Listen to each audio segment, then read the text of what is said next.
झारखंड की राजनीति में एक बार फिर बड़ा बदलाव और चंपई सोरेन ने मुख्यमंत्री पद से इस्तीफा दे दिया है। राजभवन जाकर और नई सरकार बनाने का दावा हेमंत सोरेन ने पेश कर दिया है।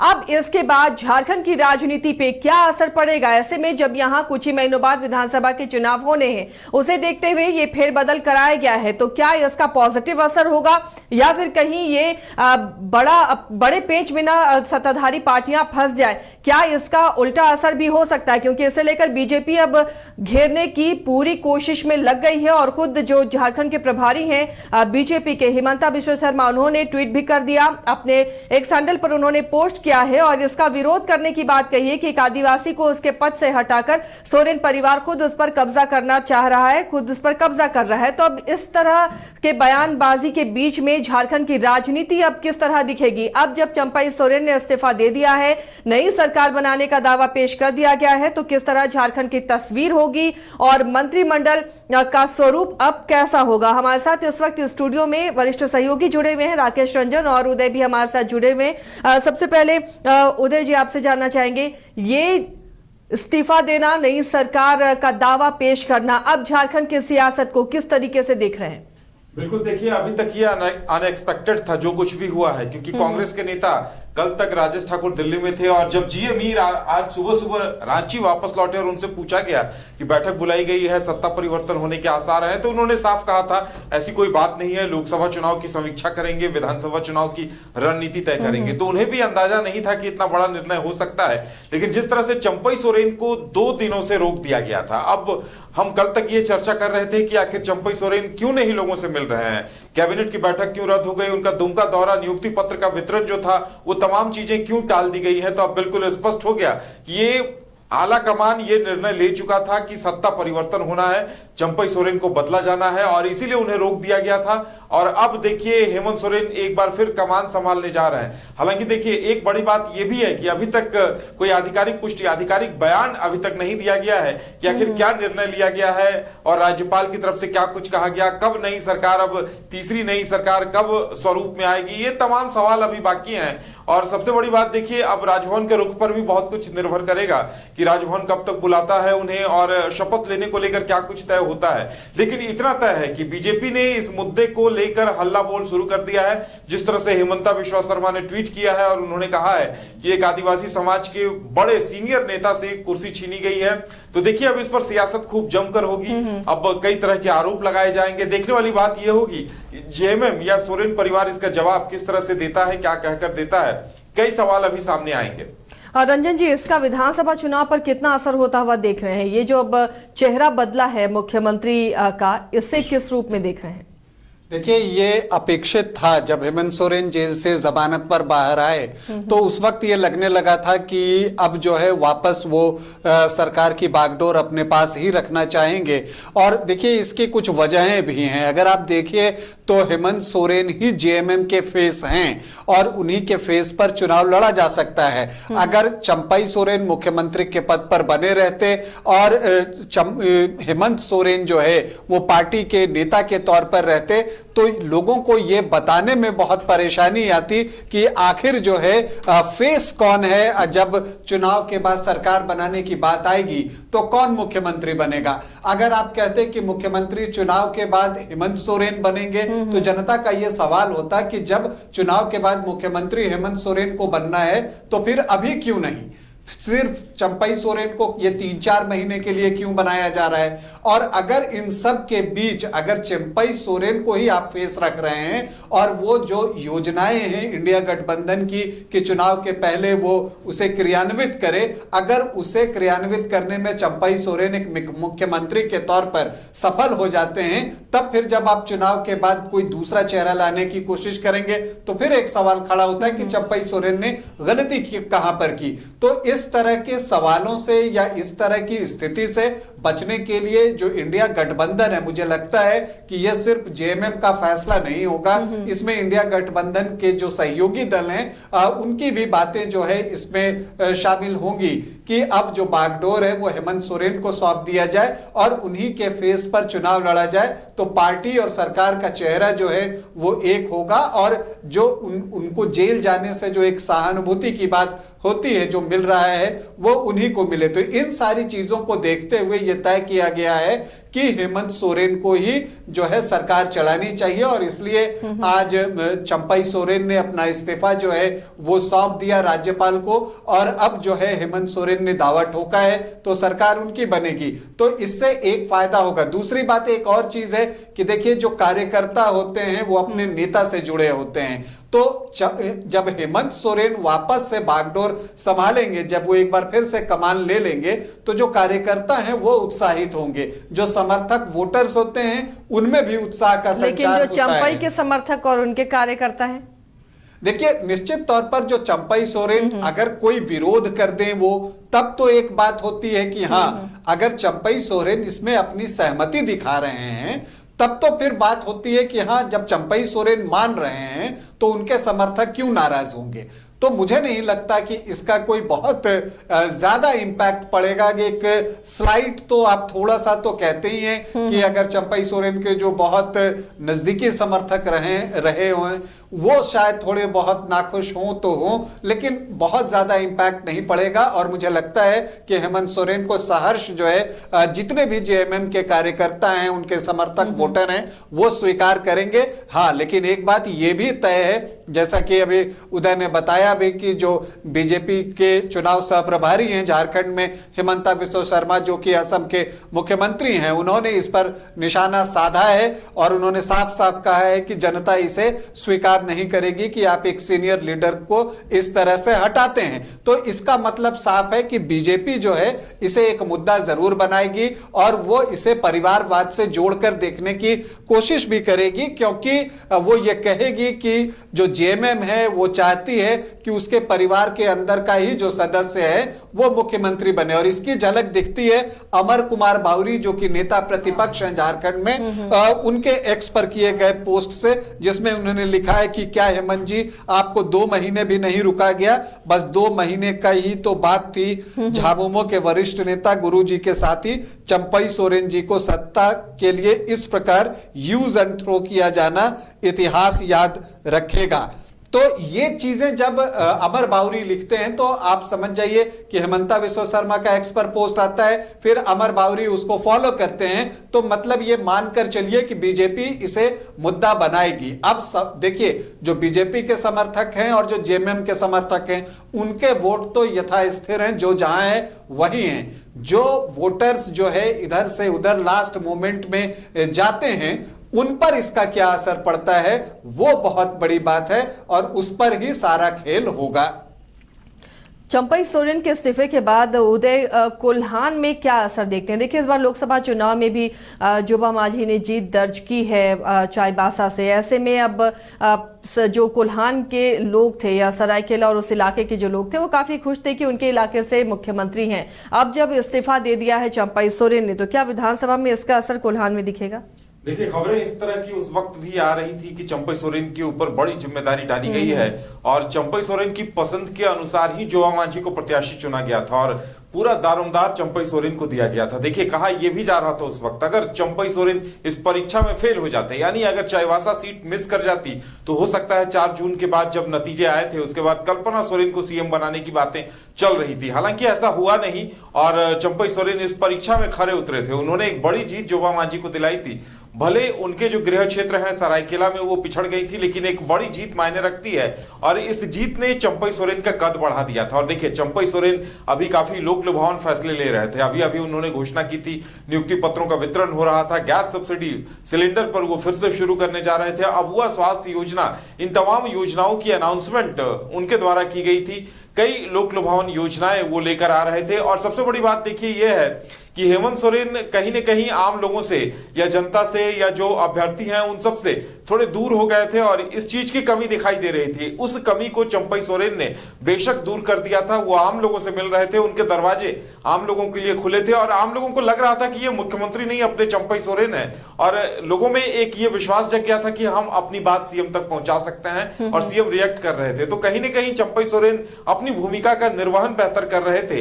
अब ये जो फेरबदल हुआ है इसका क्या सियासी असर पड़ेगा ये तो आने वाला वक्त बताएगा। और साथ ही इस पर भी बहुत कुछ निर्भर करेगा कि बीजेपी इसे कहां तक मुद्दा बना पाती है। और सबसे बड़ी बात तो ये होगी, देखिए उसकी शुरुआत तो हो गई है आज से, और ये लगातार हम चर्चा भी कर रहे थे कि अगर हेमंत सोरेन बनते हैं सीएम, चंपई सोरेन इस्तीफा देते हैं तो ये बीजेपी मुद्दा बनाएगी। और देखिए हिमंता विश्व शर्मा ने ट्वीट कर पोस्ट कर ये जता भी दिया है कि इसको बीजेपी बड़ा मुद्दा बनाकर अब चुनावी मैदान में उतरेगी।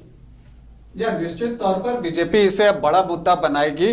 और जैसा मैंने आपको बताया कि जो नेता प्रतिपक्ष हैं झारखंड में वो भी जो है ट्वीट कर रहे हैं और लगातार जो है उन्होंने 2 ट्वीट जो है वो कर दिया है। और उन्होंने ये भी लिखा है कि चंपई सोरेन जैसे वरिष्ठ नेता के साथ सोरेन परिवार का यह व्यवहार बहुत शर्मनाक और निंदनीय है। तो ये आप मानकर चलिए कि ये मुद्दा बीजेपी तो बनाएगी, वो इसे जनता के बीच लेकर भी जाएगी। लेकिन देखिए जेएमएम के साथ भी अपनी परेशानी थी, उसे उन चीजों को देखना था। अगर जो भी योजनाएं हैं गठबंधन की, जैसे कि महिलाओं को 1000 रुपए देने की बात है या गैस सब्सिडी की बात है, अबुआ आवास योजनाएं, तो बहुत सारी चीजें हैं जिन्हें उनको इंप्लीमेंट करना है। 35-40 हजार नियुक्तियां की बात चल रही है। तो अगर ये सारा काम चंपई सोरेन के नेतृत्व में हो जाता तो फिर चुनाव के बाद उन्हें आप किस तरह से रिप्लेस कर सकते थे, क्योंकि तब तो होता कि बतौर सरकार के नेता के तौर पर ये सारे काम चंपई सोरेन ने किए हैं।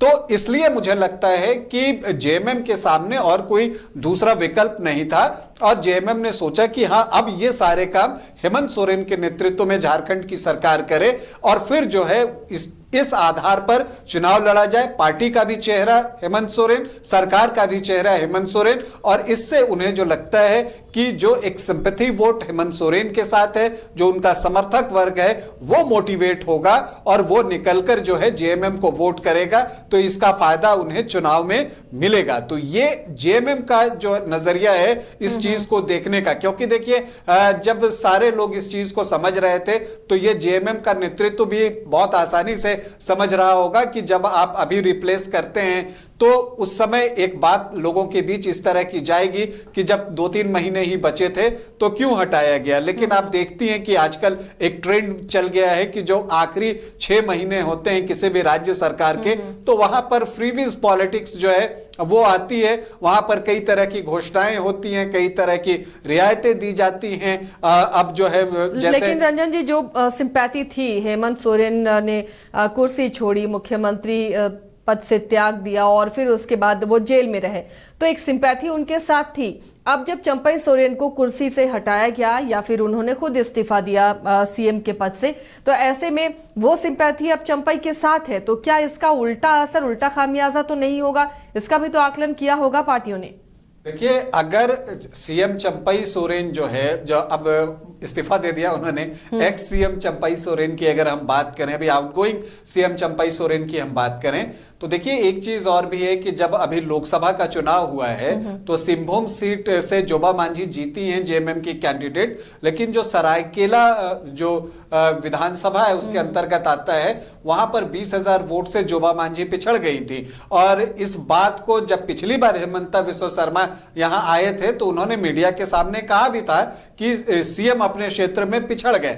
तो ये भी एक बात जो है वो देखने को मिलती है। और अगर यहां पर चंपई सोरेन को कोई सिंपैथी मिलती है तो विधानसभा चुनाव में उन्हें उसका फायदा ही होगा। जो उनके समर्थक हैं वो चाहेंगे कि इन्हें हम बड़े से बड़े अंतर से जिताएं ताकि एक जवाब दिया जा सके, तो इस तरह से उनका फायदा होगा। और जब उनका फायदा होगा तो पार्टी का फायदा होगा।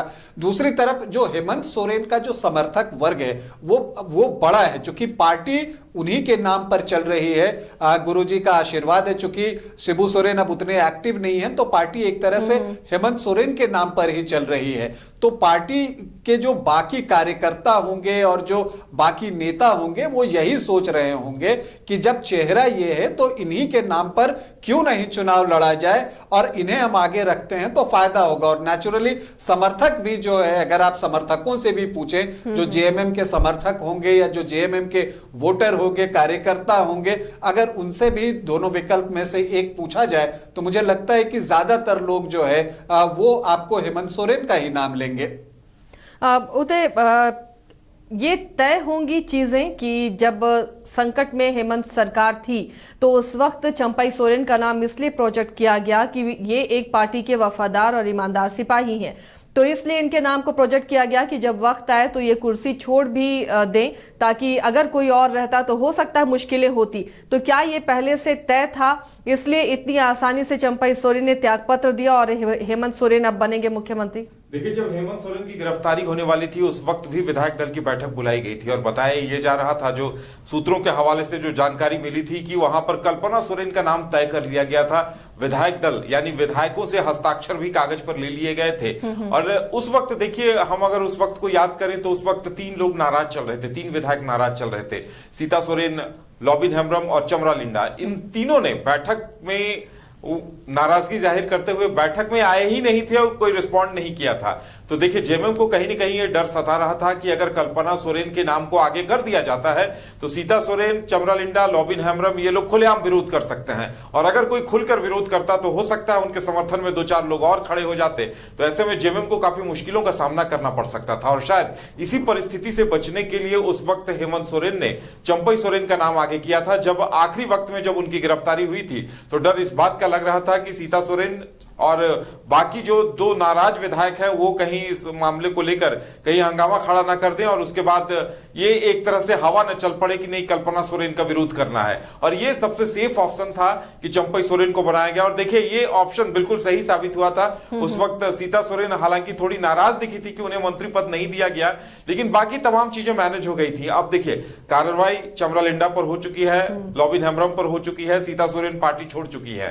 अब जेएमएम ने जो भी निर्णय लिया, अब उस पे सवाल खड़े करने वाला कोई नहीं है, क्योंकि वो खुद साइडलाइन किए जा चुके हैं जो लोग सवाल खड़े कर रहे थे। तो ऐसे में जेएमएम के लिए सेफ ऑप्शन यही था कि अब चंपई सोरेन को इस्तीफा दिलाया जाए और हेमंत सोरेन फिर से बागडोर संभालें। लेकिन ये बड़ी बात है कि देखिए, उस वक्त भी कल्पना सोरेन के नाम पर चर्चा हुई थी। आज भी सूत्रों के हवाले से जो जानकारी आ रही है कि कल्पना सोरेन के नाम पर आज भी सहमति बनाने की कोशिश हुई थी, लेकिन बताया जा रहा है कि चंपई सोरेन ने ही यह सुझाव दिया कि अगर सत्ता बदलना है, मुझसे इस्तीफा लिया जा रहा है, तो कल्पना सोरेन की जगह हेमंत सोरेन ही कमान संभालें। तो चलिए, अब हेमंत सोरेन के नाम पर तो सहमति बन गई है, और जैसा रंजन जी ने भी कहा कि ये सिर्फ जेएमएम नहीं, ये पूरे इंडिया ब्लॉक की ये मंशा रही होगी कि हेमंत सोरेन विधानसभा चुनाव में नेतृत्व करें, ताकि ज़्यादा से ज़्यादा सीटें इंडिया ब्लॉक जीत सके, इंडिया गठबंधन जीत सके। क्या यही वजह है कि किसी ने कोई आपत्ति नहीं की और ये तय ही था, बस एक मुहर लगनी बाकी थी? रंजन जी। या बिल्कुल, बस मोहर लगनी बाकी थी। ऐसे भी अगर जेएमएम मान लीजिए कि कोई फैसला लेता है तो जो बाकी उनके सहयोगी दल हैं फिलहाल झारखंड में उस स्थिति में नहीं है कि वो उसका विरोध करें। इसके अलावा एक बात और भी है कि अगर आप देखें तो लोकसभा चुनाव के बाद जो इंडिया ब्लॉक के जो सहयोगी दल हैं उनके बीच एक एका जो है वो अभी तक देखने को मिली है और उसमें कोई फूट देखने को नहीं मिला है। तो लगता है कि वो एक स्टेज पर एक साथ जो है वो दिखना चाहते हैं और वो लोगों के बीच ये संदेश भी देना चाहते हैं कि हम एक हैं। वो ये नहीं चाहते कि लोग समझें कि इनके बीच मतैक्य नहीं है, मतांतर है किसी भी विषय पर। तो इस चीज को छिपाने की कोशिश भी की जाती है। और मुझे लगता है कि जब आप चुनाव भी लोकसभा का देखिएगा तो अगर आपको जेएमएम की बात कर लीजिए या कांग्रेस की बात कर लीजिए, वोट तो हेमंत सोरेन के नाम पर ही मांगा जा रहा था, चाहे कोई भी हो। तो दोनों में से कोई, और मुझे नहीं लगता कि कांग्रेस को किसी भी तरह की कोई परेशानी थी कि हेमंत सोरेन जो है दोबारा सीएम नहीं बन सकते हैं। मुझे लगता है कि वो बल्कि चाहते होंगे कि हेमंत सोरेन दोबारा से बागडोर संभाल लें, और यही चीज हुआ है। तो ये ऐसे ही नहीं हुआ, जो मुझे बिल्कुल साफ साफ दिख रहा है कि इसमें कांग्रेस की रजामंदी है। आरजेडी की, चूंकि यहां पर सिर्फ एक विधायक हैं, लेकिन उनकी भी सहमति मुझे दिखती है। और सीपीआईएमएल की बात कर लीजिए तो विनोद सिंह होते हैं। अब देखिए, अब ये 4 लोगों लोगों का एक अब इंडिया गठबंधन एक तरह से झारखंड में हो गया है, तो अब जो है उन्हें इस दिशा में आगे बढ़ना है। और ऐसे भी हेमंत सोरेन की बात जो होगी वो इस गठबंधन में फाइनल बात होगी, सीटों का बंटवारा करना है। अब सीटों के बंटवारे में देखिए परेशानी आएगी, क्योंकि कोई कितने सीटें मांगता है इस पर डिपेंड करेगा। कांग्रेस 2 ज्यादा सीटें मांगेगी तो जेएमएम उसका नुकसान क्यों उठाए, तो वो सारी चीजें यहां पर सीपीआई-एमएल को कैसे एडजस्ट किया जा सकता है। विनोद सिंह खुद जो है बगोदर से विधायक हैं, तो ये बहुत सारे टेक्निकल एस्पेक्ट हैं जहां पर कि आपको एक निर्णय लेना है।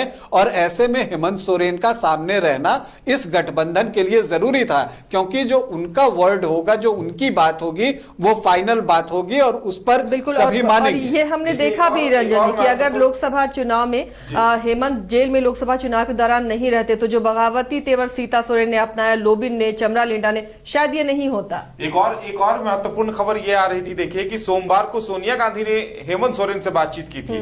कहा यह जा रहा है कि सोनिया गांधी की तरफ से भी हेमंत को यह सलाह दी गई थी कि आपके नेतृत्व में हमने विधानसभा चुनाव लड़ा, इतनी सीटें जीती थी, आपके चेहरे के नेतृत्व में हमने लोकसभा लड़ा और वहां एक अच्छी खासी सफलता हासिल की है, तो चुनाव में चेहरा आप ही रहे। और देखिए जीए मीर ने हेमंत के निकलने से 1-2 दिन पहले जेल में उनसे मुलाकात की थी और उस मुलाकात के दौरान कल्पना सोरेन भी थी। तो कांग्रेस का समर्थन था और सोनिया गांधी ने सोमवार को ही बात की थी। और देखिए 2 दिनों का वक्त इसलिए लिया गया क्योंकि राज्यपाल आज लौट रहे थे और शायद इसीलिए विधायक दल की बैठक आज बुलाई गई थी कि राज्यपाल के भी आने का इंतजार था।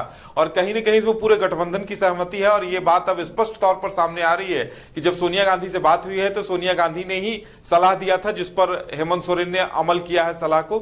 और अब सबसे बड़ी चुनौती देखिए ये होगी, चेहरे बदलने की जो बातें हो रही थी कि आलमगीर आलम का मंत्री पद किसे दिया जाएगा और जो 12वां मंत्री है बैजनाथ राम को दिया जाएगा नहीं, ये एक बड़ी चुनौती होगी और इस पे अब सबकी नजरें रहेंगी। तो क्या लगता है कैसा होगा स्वरूप इस बार मंत्रिमंडल का? जब मंत्रिमंडल के स्वरूप से पहले बताऊं कि इसी से पता चलता है कि हम लोग जो इतने दिन से कयास लगा रहे थे कि ये मंत्री बनेगा, वो मंत्री बनेगा, और हम ये भी कह रहे थे कि अब जल्द जो है मंत्रिपरिषद का विस्तार होगा, तो देखिए वो क्यों नहीं हो रहा था। अब ये वजह सामने अब आ गई है कि देखिए पूरा नया मंत्रिमंडल ही बनेगा, तो नई सरकार बन रही है। 5 साल में तीसरी सरकार आप कह सकते हैं। हेमंत सोरेन इस टर्म में दूसरी बार मुख्यमंत्री बनने जा रहे हैं, तो अब जब मंत्रिमंडल का विस्तार होगा तो उसमें किसको जगह मिलती है, कौन छोड़े जाते हैं, बहुत सारे सवाल हैं। 3 महीने के लिए लगता है कि नए चेहरे अब आएंगे? अगर सिर्फ बादल पत्रलेख को छोड़ दिया जाए तो क्या बाकी जो मंत्री हैं वही रिपीट होंगे? देखिए कुछ नए मंत्री तो बनाने होंगे, क्योंकि आप जी हाँ, क्योंकि आपको समीकरण भी बिठाने हैं। अब चुनाव बिल्कुल सर पर है, तो ऐसी परिस्थिति में आप समीकरण बिठाते हैं, आप लोगों तक ये संदेश देना चाहते हैं। अब देखिए एक अगर आलमगीर आलम अब इस मंत्रिमंडल का हिस्सा नहीं रहेंगे, तो अब ऐसी परिस्थिति में आपको एक अल्पसंख्यक उनकी जगह पर चाहिए, क्योंकि देखिए एक अल्पसंख्यक ने अपनी नाराजगी भले ही वोटों के जरिए नहीं की लोकसभा चुनाव में, लेकिन जिस तरह से 14 लोकसभा सीटों में इंडिया गठबंधन ने एक भी जो सीट है वो आपको अल्पसंख्यक वर्ग को नहीं दिया जो मुस्लिम कम्युनिटी से हैं, तो उससे वो बहुत खुश होंगे ऐसा मुझे नहीं दिखता। तो इन परिस्थितियों में अगर अब इसके बाद आप आलमगीर आलम के हटने के बाद भी किसी अल्पसंख्यक को इस मंत्रिमंडल में शामिल नहीं करते हैं, तो उसका संदेश एक बहुत अच्छा नहीं जाएगा। तो इसलिए मुझे लगता है कि यहां पर डॉक्टर इरफान अंसारी के लिए जो है वो जगह बन सकती है, तो एक वो आ सकते हैं। इसके अलावा भी जो है 1-2 मंत्री पद आपको देना होगा। आपको यह भी देखना होगा कि जो अभी लोकसभा के चुनाव हुए, जैसे हम लोग अनुसूचित जनजाति सीटों की बात करते हैं, अनुसूचित जाति की सीटों पर इंडिया गठबंधन की करारी हार हुई है। 9 सीटें अनुसूचित जाति आरक्षित हैं और उन 9 के 9 सीट पर जो है इंडिया गठबंधन के प्रत्याशी हारे हैं। तो इस पर भी उन्हें विचार करना होगा, क्योंकि जब पिछली बार विधानसभा चुनाव हुआ था तो उसमें से कुछ सीटों पर इंडिया गठबंधन के प्रत्याशी जीते थे, जिसमें कि लातेहार की बात कर लीजिए, चतरा की बात कर लीजिए, जुगसलाई की बात कर लीजिए। तो इन सीटों पर प्रत्याशी जीते थे इंडिया गठबंधन के, तो इस बार नहीं जीते। तो जिस तरह से बैजनाथ राम को पिछली बार जब चंपई सरकार बनी थी तो वहां राजभवन के पास बुलाकर और बिल्कुल आखिरी वक्त में उनका नाम काटा गया था, क्या वो संदेश जो है वो साफ साफ नहीं गया? क्योंकि इन सब के बीच बीजेपी ने अमर कुमार बावरी को नेता प्रतिपक्ष बना दिया, तो एक जो अनुसूचित जाति का वोट है वो गोलबंद हुआ अमर कुमार बावरी के नाम पर बीजेपी के साथ, तो वो वोट इधर आ रहे हैं। तो ये एक बड़ा चैलेंज है। तो आपको ये भी देखना है कि क्या एक जो एससी जाति से आने वाले किसी विधायक को मंत्री बनाया जाए, तो एक जगह वहां आपको भरने के लिए देखना है। बीजेपी ने ओबीसी प्रत्याशी ज्यादा उतारे लोकसभा के चुनाव में और उसका फायदा भी बीजेपी को मिला, तो वो चीज को भी काउंटर करने की कोशिश जो है यहां पर इंडिया गठबंधन के तरफ से होनी चाहिए। अभी देखिए बन्ना गुप्ता हैं, लेकिन क्या एक और एक्स्ट्रा मंत्री ओबीसी कम्युनिटी से आते हैं, यह देखना दिलचस्प होगा, या फिर जो विधायक दल का नेता कांग्रेस अगर चुनता है तो वहां पर उन चीजों को मैनेज करने की कोशिश की जाती है। इन चीजों को देखना होगा, क्योंकि अभी बहुत ऐसा मोमेंट आ गया है, जब चुनाव सर पर होता है तो आपको हर फैसले बहुत फूक के लेने होते हैं। नाराजगी भी झेलने की कंडीशन नहीं कहीं पर भी किसी बात की नाराजगी कहीं हो जाए और 2-3% वोट का भी उससे डेंट लग जाए ना, तो चुनाव परिणाम पर असर पड़ता है। तो इसलिए अभी बहुत सोच समझकर, और मुझे लगता है इन्हीं सब चीजों को देखते हुए हेमंत सोरेन को फिर से मुख्यमंत्री बनाया गया। उदय, अब बीजेपी के लिए कितनी बड़ी चुनौती आप देख रहे हैं? जब सीएम के रूप में चंपई सोरेन थे, अब हेमंत सोरेन होंगे, तो अब विधानसभा चुनाव में उतरने में बीजेपी के लिए कितनी बड़ी चुनौती होगी? देखिए, बीजेपी अब इसे मुद्दा बनाएगी कि चंपई सोरेन के जो अंतिम वक्त में बदला गया है, इसे मुद्दा बनाएगी, और बीजेपी के लिए काफी आसान होगा इसे मुद्दा बनाना। बीजेपी अभी से ये कह रही है कि सोरेन परिवार सत्ता का लालची है और इसलिए अपने एक वरिष्ठ नेता को, वरिष्ठ सीएम को साइडलाइन कर दिया गया। देखिए, अब चंपई सोरेन इससे पहले मंत्री थे, लेकिन अब वो मंत्री नहीं बन सकते हैं, उन्हें समन्वय समिति का अध्यक्ष बना दिया गया है। और जहां तक देखिए हेमंत सोरेन से नाराजगी अभ्यर्थियों की, छात्रों की इस बात को लेकर थी कि उन्होंने जो 5 लाख रोजगार का वादा किया था, रोजगार नहीं दे पाए थे। जो नियुक्तियों के लिए परीक्षा हुई थी, पेपर लीक हो गए थे, कई परीक्षाएं अंजाम तक नहीं पहुंच पाई, इन तमाम चीजों को लेकर नाराजगी थी। तो अब बीजेपी कोशिश करेगी कि जो एंटी इनकम्बेंसी थी उसे भुनाया जाए, उसे लोगों के बीच ज्यादा से ज्यादा प्रचारित किया जाए। अब जेएमएम इसका जवाब कैसे देती है, कांग्रेस इसका जवाब कैसे देती है, यह देखने वाली बात होगी। रंजन जी, ये जेएमएम में अब देखें तो स्टार प्रचारकों की सूची में 3 बड़े चेहरे हो गए। जहां अकेले हेमंत सोरेन कमान संभालते थे, इस बार लोकसभा चुनाव में कल्पना सोरेन ने वो काम किया है और गांडे उपचुनाव भी उन्होंने जीता है, तो जाहिर तौर पर इस बार भी वो कैंडिडेट होंगी। तो ऐसे में हेमंत सोरेन, कल्पना सोरेन और चंपई सोरेन, चूंकि वो भी सीएम रहे हैं जेएमएम कोटे से, अब ये 3 बड़े चेहरे नजर आ रहे हैं जो स्टार प्रचारक की भूमिका में विधानसभा चुनाव में नजर आएंगे। इससे अपोजिट अगर देखें, विपक्ष की बात करें, तो अब बीजेपी के लिए भी ये बड़ी चुनौती नजर नहीं आ रही? या देखिए, चुनाव तो किसी भी पार्टी के लिए चुनौती होती है और बीजेपी मुझे लगता है कि उस चुनौती के लिए तैयार है। देखिए, अगर चंपई सोरेन ही सीएम रहते तो चंपई सोरेन के साथ बैगेज कम था, क्योंकि वो काफी कम दिनों के लिए ही मुख्यमंत्री बने थे। और चूंकि जैसा मैंने कहा कि ये आखिरी 5-6 महीने जो होते हैं विधानसभा में, उस समय सरकारें फ्रीबीज बांटती हैं और उस समय इस तरह की घोषणाएं होती हैं जो कि जनता को फायदा पहुंचाते हुए दिखती हैं, तो इसलिए उनका बैगेज कम रहता। हेमंत सोरेन चूंकि लंबे समय तक जो है वो मुख्यमंत्री रहे, 4 साल से ज्यादा, तो जो बैगेज है उनके साथ और जो एंटी इनकम्बेंसी है वो उनके खिलाफ जो है ज्यादा होगा। हाँ, लेकिन ये बात है कि उनके साथ एक सहानुभूति फैक्टर जो है वो जुड़ा हुआ है। वो खुलकर लोगों के सामने कह सकते हैं कि उनके खिलाफ जो है वो षड्यंत्र रचा गया था और उसके तहत जो है उनकी गिरफ्तारी हुई थी और अब वो जमानत पर बाहर हैं। वो ये भी कहना चाहेंगे कि देखिए, वो ट्राइबल का मुद्दा उठाना चाहेंगे, ट्राइबल्स की। तो इन सारी चीजों को वो जो तीनों स्टार प्रचारक होंगे वो उठाएंगे। देखिए, जेएमएम के लिए जो बड़ा चैलेंज है, जो बीजेपी के लिए चैलेंज, जिस तरह से आपको है एसटी आरक्षित सीटें, जो कि आदिवासी के लिए जो आपको ये है आरक्षित सीटें हैं, वहां पर बीजेपी का प्रदर्शन बहुत अच्छा नहीं रहा है। पिछले विधानसभा चुनाव में सिर्फ 2 सीटें थी, इस बार लोकसभा में बात कीजिए तो 5 सीटें आई हैं। अगर लोकसभा में विधानसभा वार जाएं तो उनके लिए जैसे आपको एसटी सीटें जो है वो एक बड़ा चैलेंज है, उसी तरह से जो जेएमएम है उसके लिए जो सामान्य सीटें हैं और जो अनुसूचित जाति आरक्षित सीटें हैं वहां पर बेहतर प्रदर्शन करने का चैलेंज है। क्योंकि आप देखिए कि 5 एसटी सीटें तो एक तरफ गई, लेकिन जो बाकी एक एससी सीट और 8 जनरल सीटें सारी की सारी जो है वो बीजेपी और आजसू ने बांट ली। तो यहां पर आपको हेमंत सोरेन के लिए भी चैलेंज जो है वो कम नहीं है, और मुझे लगता है कि इस वजह से भी हेमंत सोरेन को फिर से सीएम बनने का फैसला लेना पड़ा, क्योंकि उनकी जो पहुंच है और जो उनके बारे में लोगों का जो एक क्रेज होता है वो आपको राज्य के पूरे हिस्से में है, और जो सामान्य सीटें हैं वहां पर भी जो है उनकी लोकप्रियता अच्छी है। तो मुझे लगता है शायद इन सारे कारणों को देखते हुए ही हेमंत सोरेन को फिर से बागडोर सौंपी गई है। लेकिन चैलेंज की अगर आप बात कीजिए तो जहां पर बीजेपी के लिए चैलेंज है कि अब सामने हेमंत सोरेन होंगे, एसटी सीटों का चैलेंज है, तो दूसरी तरफ जो इंडिया गठबंधन है उसके सामने जनरल सीटें, सामान्य सीटें और आपको जो ये एससी सीटें हैं वहां पर एक चैलेंज है। ओबीसी वोटर्स को अपनी तरफ करने का चैलेंज है। तो क्या जेएमएम से कोई ओबीसी स्टार प्रचारक सामने आता है या इंडिया गठबंधन से कोई इस तरह का स्टार प्रचारक जो है वो सामने आता है जो ओबीसी कम्युनिटी से हो, क्योंकि ये एक बड़ा चैलेंज है। लेकिन कुल मिलाकर झारखंड का चुनाव और झारखंड की राजनीति दोनों ही दिलचस्प हो गई है और रोचक भी। चलिए उदय, अब ये जो फैसला हुआ है, जो सीएम का चेहरा बदला है, ये किसके लिए नफा किसके लिए नुकसान, क्या आकलन कर पा रहे हैं?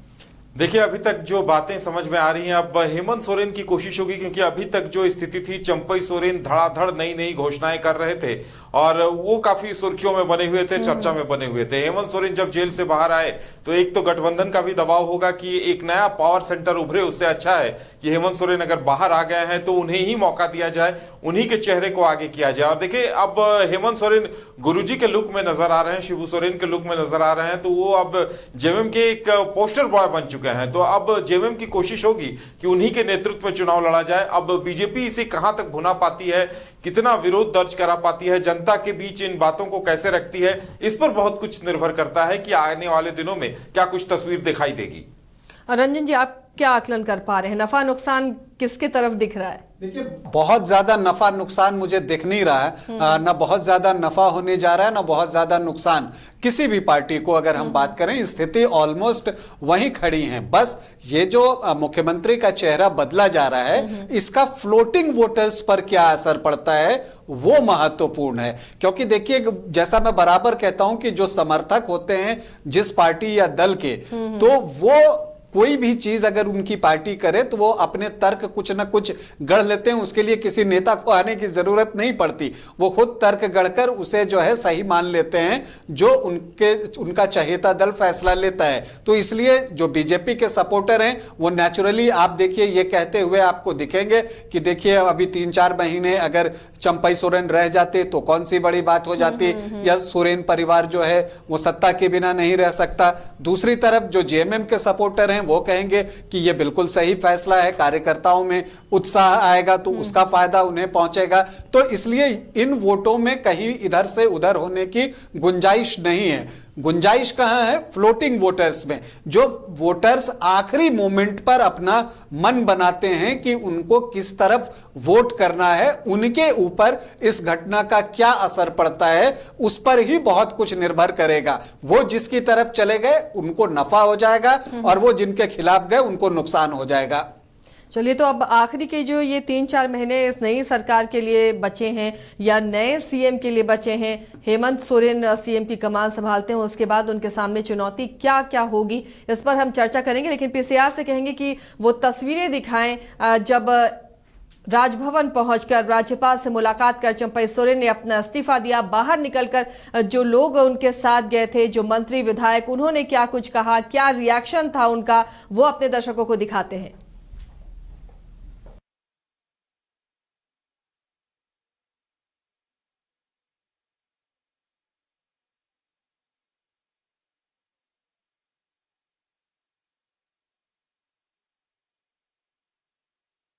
तो देखिए तस्वीरें पहले आप देखिए, जब चंपई सोरेन अपना इस्तीफा सौंपने के लिए राज्यपाल के पास पहुंचे, राजभवन पहुंचे और देखिए अपना इस्तीफा राज्यपाल के हाथों में सौंप रहे हैं चंपई सोरेन और सभी लोग मौजूद हैं। जब फिर से सरकार बनाने का दावा पेश किया गया हेमंत सोरेन की तरफ से, कांग्रेस के झारखंड प्रभारी जीए मीर भी मौजूद रहे और राजद से मंत्री भी हैं सत्यानंद भोक्ता, वो भी यहाँ मौजूद थे।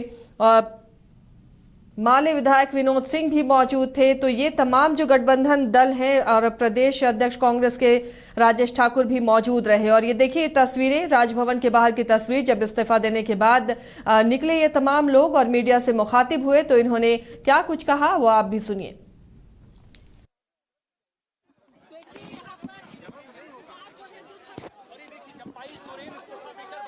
तो देखिए चंपई सोरेन इस्तीफा देकर जरूर बाहर आ चुके हैं और ये तस्वीर दिखा रहे हैं कि देखिए यहाँ पर हेमंत सोरेन के साथ जीए मीर के साथ दर्शकों को दिखा रहे हैं कि देखिए किस तरीके से तमाम जो लोग हैं अब एक एक करके बाहर आ चुके हैं। सुनाते हैं मनीष कि आखिर ये लोग क्या बोल रहे हैं। फिलहाल हेमंत सोरेन संबोधित कर रहे हैं।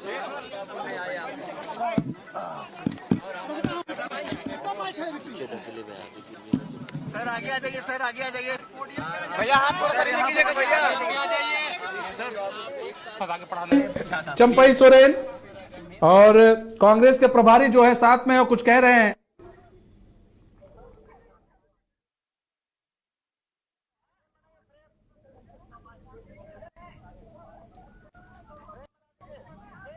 तो फिर आप देख सकते हैं यहाँ पर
तो हेमंत सोरेन के लिए अब चुनौतियां क्या होंगी सीएम बनने के बाद, इस पर हम चर्चा करेंगे। लेकिन इस बीच जो खबरें सूत्रों के हवाले से मिल रही हैं वो भी बता दें कि कल परसों में मुख्यमंत्री के रूप में हेमंत सोरेन शपथ ले सकते हैं। राजभवन से बुलावा आ सकता है, सरकार बनाने का न्योता मिल सकता है। लेकिन अभी ये सूत्रों के हवाले से खबर है, इसकी पुष्टि नहीं हुई है। और इधर तमाम सत्ताधारी विधायकों को ये खबर दे दी गई है, ये सूचना दे दी गई है कि वो फिलहाल राजधानी नहीं छोड़ेंगे, रांची में ही रहेंगे। यानी कभी भी सरकार बनाने का जब बुलावा आएगा तो ये सभी मौजूद रहेंगे वहां पर और फिर से मुख्यमंत्री पद की शपथ हेमंत सोरेन लेंगे। तीसरी बार शपथ लेंगे राज्य के मुखिया के तौर पर। लेकिन उनके सामने चुनौतियां क्या होंगी, इस पर हम चर्चा अपनी आगे जारी रखते हैं। उदय, क्या लगता है जब मुख्यमंत्री के रूप में तीसरी बार शपथ लेंगे हेमंत सोरेन, तो अब जो 3-4 महीने बचे हैं उसमें उनके सामने क्या क्या चुनौतियां रहेंगी? देखिए, सबसे पहले चंपई सोरेन सरकार की तरफ से ये वादा किया गया था कि बहुत जल्द 40,000 नियुक्तियां होंगी। और अभी देखिए पीजीटी परीक्षा में जिस तरह की गड़बड़ियां सामने आई कि एक ही सेंटर से लगभग 481 छात्र पास कर गए थे बोकारो के सेंटर से। और उसके बाद देखिए 48% बताया जा रहा है कि सिर्फ 5 सेंटर से इतने अभ्यर्थी पास कर गए।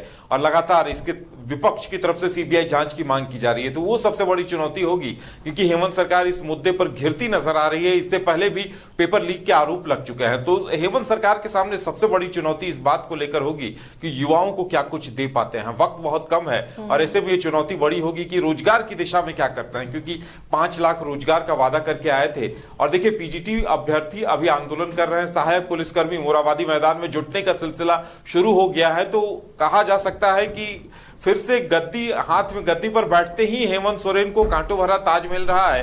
और कई बड़ी चुनौतियों से निपटना होगा और तत्काल निपटना होगा। उन्हें सहायक पुलिसकर्मियों का मसला है, पीजीटी अभ्यर्थियों का मसला है, और उसके बाद नई नियुक्तियां भी उन्हें करनी है, और साथ ही चुनाव की रणनीति भी तैयार करनी है। और अब जितने तोहफों की बातें की गई है, जितने अबुआ स्वास्थ्य योजना हो या फिर गैस सिलेंडर सब्सिडी योजना हो, उन्हें जमीन पर उतारना, ये हेमंत सोरेन की सबसे बड़ी चुनौती होगी। और देखिए, अभी तो सबसे पहली बड़ी चुनौती यह है कि मंत्रिमंडल का स्वरूप कौन होगा, कांग्रेस की तरफ से कौन कौन मंत्री होंगे। और मुझे लगता है कि अगर बादल पत्र लेख ही नहीं, अगर मंत्री बदले जाते हैं तो कांग्रेस कोटे के सभी मंत्रियों को बदला जाएगा, और इसे लेकर कहीं ना कहीं असंतोष जेएमएम के कोटे में भी उभर सकता है, जेएमएम में भी असंतोष दिख सकता है। तो वहां भी अब देखिए, चंपई सोरेन मंत्री नहीं रहेंगे, बसंत सोरेन मंत्री रहेंगे, यह तय है। तो ऐसे में और जगह किन किन को दी जाएगी, बैजनाथ राम ऑलरेडी नाराज चल रहे थे, तो यह भी एक बड़ी चुनौती होगी कि जेएमएम में कौन कौन चेहरों, किन किन चेहरों को मौका दिया जाता है, कांग्रेस में किसे किसे मौका दिया जाता है। यह सबसे बड़ी चुनौती होगी उनके लिए अभी फिलहाल।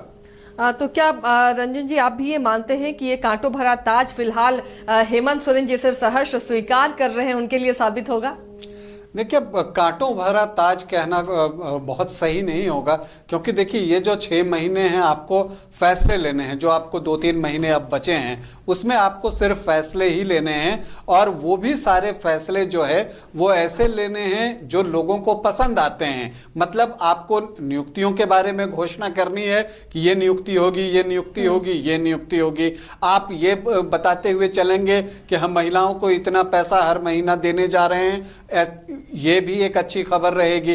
तो जितने भी, जो मैं कह रहा हूं कि ये जो आखिरी के 2-3 महीने, ये एक नया ट्रेंड भारतीय राजनीति में चल चुका है कि जब भी विधानसभा का चुनाव होना होता है तो जो भी उस प्रदेश की सरकार होती है, अभी महाराष्ट्र में भी आपने इस चीज को देखा, जो अभी बजट आया है वहां पर फ्रीबीज बांटी गई हैं, तो उसी तरह की स्थिति अब है। तो अभी तो सारे आपको वैसे ही फैसले लेने हैं जो जनता को पसंद आते हैं, तो इसलिए इसे बहुत कांटों भरा नहीं कह सकते। दूसरी तरफ लेकिन मंत्रिमंडल का विस्तार तो मुसीबत का सबब हो सकता है। जी हाँ, वो एक चीज है, लेकिन मैंने इसलिए कहा ना कि यहां पर अब हेमंत सोरेन के मुखिया बनने से एक फायदा ये होगा कि वो जो बोलेंगे उनकी बातों को दूसरे को मानने में कोई बहुत परेशानी नहीं होगी, क्योंकि उनका वर्ड ही फाइनल वर्ड होगा। जो उन्होंने कह दिया वो सभी मानेंगे, इसमें कोई संदेह की गुंजाइश ही नहीं है। तो जो उनकी नाराजगी लोगों ने दिखाई थी लोकसभा चुनाव के दौरान जब हेमंत सोरेन जेल में थे, मुझे लगता है कि वैसी परिस्थिति नहीं बनेगी। इन सब के बीच जब वो अब एक बार फिर से मुख्यमंत्री बन रहे हैं और बाहर हैं, तो वो जो रिश्ते कुछ खराब हुए थे, चाहे चमरा लिंडा की बात कर लिए, मुझे बार बार लगता है कि चमरा लिंडा से बातचीत होगी और उनका जो निलंबन था उसे जो है फिर वापस लिया जाएगा, उनसे बातचीत का दौर जो है वो चल सकता है, ऐसा मुझे लगता है, जो मैं आकलन कर पा रहा हूं। तो इस तरह के नेताओं को छोड़ना नहीं चाहेगी। तो इन सब में हेमंत सोरेन को आगे आना होगा, आप बहुत पीछे रह के ये चीजें नहीं कर सकते। तो एक देखिए, अब चुनाव है तो सभी के लिए चैलेंज तो बड़ा है। अब इसे आप कांटों भरा कह लीजिए या चैलेंज कह लीजिए, तो मुझे लगता है कि कांटों भरा से ज्यादा सही शब्द जो है कि वो चैलेंजिंग है उनके लिए आने वाले 3-4 महीने। और उन चुनौतियों पर वो कितने खरे उतरते हैं वो तो विधानसभा चुनाव का परिणाम आएगा तब पता चलेगा। लेकिन एक बात तो है कि अब बीजेपी भी बहुत अटैकिंग मोड में रहने वाली है, आप ये मानकर चलिए। और वो मैं इसलिए कह रहा हूं कि जिस तरह से हेमंता बिस्वा शर्मा यहाँ के चुनाव सह प्रभारी बने हैं और उनका जो एक चुनाव लड़ने का तरीका है, उन्हें कुशल रणनीतिकार माना जाता है, तो वो हर उस मुद्दे को टच करेंगे, उठाएंगे जो कि लोगों के दिल को छूते हैं।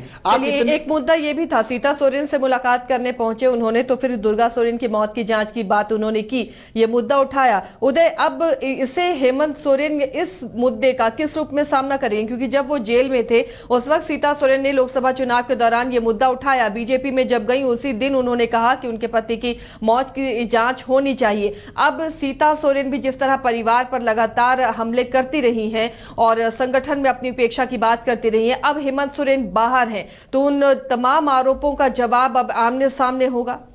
देखिए, सीता सोरेन को जितने आरोप लगाने थे वो पहले ही लगा चुकी थी, और अभी जब इस तरह की बातें सामने आएंगी तो वो इससे भी कहीं चूकेंगी नहीं, क्योंकि अब उन्होंने अपना रास्ता अलग कर लिया है और अब उन्हें अपनी बेटी का भविष्य देखना है, अपना सियासी भविष्य देखना है। और जिस तरह हेमंत बिस्वा शर्मा ने मुलाकात की है, ऐसा लगता है कि अब सीता सोरेन और उनकी बेटी दोनों को टिकट दिया जाएगा। तो ऐसे में बीजेपी की रणनीति भी यही होगी कि सीता सोरेन खुद जवाब दे और इस तरह की जो तमाम चीजें हैं, चाहे वो दुर्गा सोरेन की मौत की जांच का मामला हो या फिर सोरेन परिवार पर कई आरोप लगाने की बातें हो, तो सीता सोरेन उस पर कहीं पीछे हटती हुई दिखाई नहीं देंगी, क्योंकि अब वो रास्ता अलग कर चुकी हैं और उनके लिए अब बीजेपी से अपने लिए भी टिकट चाहिए और अपनी बेटी के लिए भी टिकट चाहिए। तो ये उनकी अब सियासी मजबूरी भी होगी। देखने वाली बात ये होगी कि वो इसमें कहां तक सफल रहती हैं और उनकी बातें कहां तक लोगों को प्रभावित करती हैं। देखिए, सीता सोरेन ने बेहतर प्रदर्शन किया है। अब चाहे इसे बीजेपी या तो मोदी इफेक्ट माना जाए या सीता सोरेन का इफेक्ट माना जाए, लेकिन दुमका लोकसभा में 22,000 वोटों से हारना कोई बहुत मायने नहीं रखता है और इसे एक सम्मानजनक हार के तौर पर भी देखा जा सकता है। तो उन्होंने अपनी पोजीशन मजबूत एक बार बना के दिखाई है। रंजन जी, अब ऐसे में जब हेमंत सोरेन अब कुर्सी संभालेंगे, राज्य की बागडोर संभालेंगे, कल्पना सोरेन की भूमिका क्या नजर आ रही है? यहाँ देखिए, वो पार्टी के काम में लगे रहेंगी मुझे लगता है, और मंत्री बनती या नहीं बनती ये फैसला तो खैर अब हेमंत सोरेन को लेना है, क्योंकि वो मुख्यमंत्री का विशेषाधिकार होता है कि वो किसे मंत्री बनाते हैं, लेकिन वो पार्टी का काम संभालते रहेंगी। और देखिए, वो सार्वजनिक जीवन में अब सक्रिय रहेंगी, मुझे इसमें कहीं कोई संदेह नहीं दिखता है। वो राजनीतिक जो भी चीज़ें गतिविधियां होंगी उसमें हिस्सा लेंगी, पार्टी का प्रचार करेंगी, राज्य के अलग अलग क्षेत्रों में जाएंगी, अपने क्षेत्र पर ध्यान देंगी, गांडे विधानसभा पर, जो कि एक बड़ी बात है। आमतौर पर आप देखिए कि सोरेन फैमिली जो है ज्यादातर मौकों पर संथाल से चुनाव लड़ना जो है पसंद करती है, लेकिन एक चैलेंज कल्पना सोरेन ने स्वीकार किया और वो जो है गांडे चली जाती हैं और वहां से चुनाव लड़कर जो है वो जीत कर आती हैं।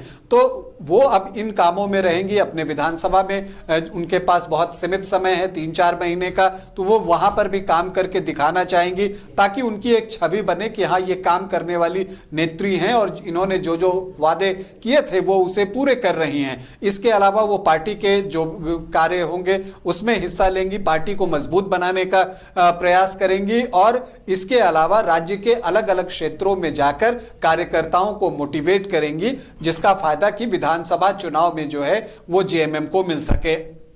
बिल्कुल, तो अब राज्य की राजनीति और भी दिलचस्प हो जाएगी और इस पर भी नजरें टिकी होंगी। जो खबरें मिल रही हैं फिलहाल सूत्रों के हवाले से कि 4 या 5 तारीख को हेमंत सोरेन सीएम पद की शपथ ले सकते हैं। उसके बाद नजरें टिकी होंगी कि इस बार मंत्रिमंडल में कौन कौन से चेहरे होंगे, क्योंकि हेमंत सोरेन जब आ रहे हैं तो हो सकता है कि कांग्रेस भी अपने मंत्रियों के चेहरे में कुछ बदलाव करे। तो क्या जेएमएम के मंत्री कोटे से में भी बदलाव होगा, वो चेहरों में भी बदलाव होगा, या फिर वही मंत्री रिपीट होंगे? इस पर भी नजरें टिकी होंगी। चुनौतियां क्या क्या हैं और जो 3-4 महीने का वक्त है, अब जब हेमंत सरकार बनेगी उसके बाद किस तरह से राज्य में चुनौतियां होंगी और क्या कोशिश होगी हेमंत सरकार की कि वो इन 3-4 महीनों में अपने आप को साबित करे और विधानसभा चुनाव में एक अच्छे स्कोर के साथ जाए, इस पर भी नजर टिकी होंगी। फिलहाल जो राज्य की तमाम सियासी हलचल है उस पर न्यूज बायोस्कोप की नजर लगी हुई है और लगातार तमाम अपडेट आप तक हम इसी तरह पहुंचाते रहेंगे। फिलहाल इतना ही, दीजिए इजाजत, नमस्कार।